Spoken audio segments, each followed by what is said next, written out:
I don't want to. When they attack black people after they've been murdered, when they did absolutely nothing wrong, you're pushing us to the limit. And what do I mean by that?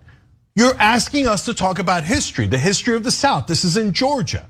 What happened in Georgia? There were savages in Georgia. It was the ancestors of the white right-wingers. They were absolute savages. They murdered people, they lynched people, they raped people, they enslaved people. They took babies from their mothers and sold them as property. You want to talk about savages? Your ancestors were the biggest savages the world has ever seen. So don't you dare call a black man a savage after you murdered him.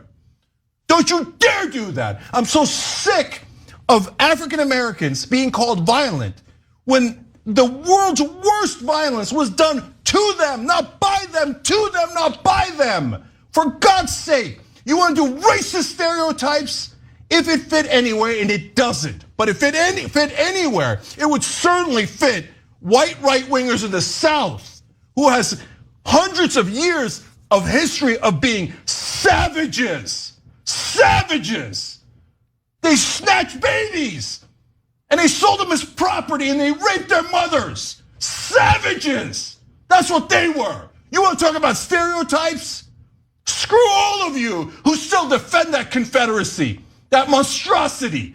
Anyone who defends that is a barbaric savage.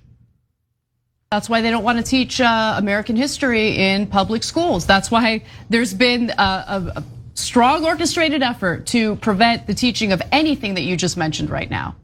Because, hey, God forbid that, children learn about the real savages in this country's history. White racism created these black ghettos, as we said it then. And it's white racism which sustains them. We're not talking about where one white person hates black people. We're talking about a system where you live in an all-white neighborhood.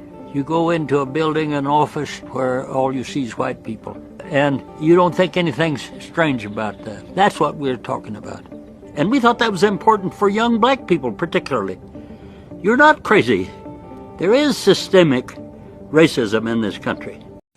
I'm here to speak in opposition to the proposed removal of the commemorative resolutions, the declarations of things like Hispanic Heritage Month, Black History Month, Women's History Month, etc. We've been told that it's because these resolutions are too political. But we all know this is really just the first slice of cutting diversity, equity, and inclusion out of our schools. And we all know who made that political. The problem with this half-thought-out push towards meritocracy is the inability to comprehend that talent and effort only play a small part in someone's success. The greater variables of that equation are access and investment. Without equitable access and equitable investment, it is impossible to accurately assess merit. Without a level playing field, without diversity, equity, and inclusion, meritocracy fails spectacularly. Even with all the effort we've put into equity so far, it's easy to see these failures. The brilliant autistic programmer that works at the grocery store because they're not good at a job interview. The qualified, experienced marketing professional that works fast food because companies want somebody younger, cheaper. The youth with all the potential lost to addiction because they couldn't access the resources they needed. The amount of talent and effort passed by and squandered because some people don't have the exact right shape for society is obscene. But even the most conservative of you have shown that you understand that. How else can you explain all of the work and the overwhelming support for the new recovery school to help students struggling with addiction? It looks like you acknowledge that some people have to overcome challenges due to systemic issues in society that some don't. It looks like you decided to give this small group of people more access and investment to provide them with a more equitable chance at a more equal outcome. It looks exactly like DEI.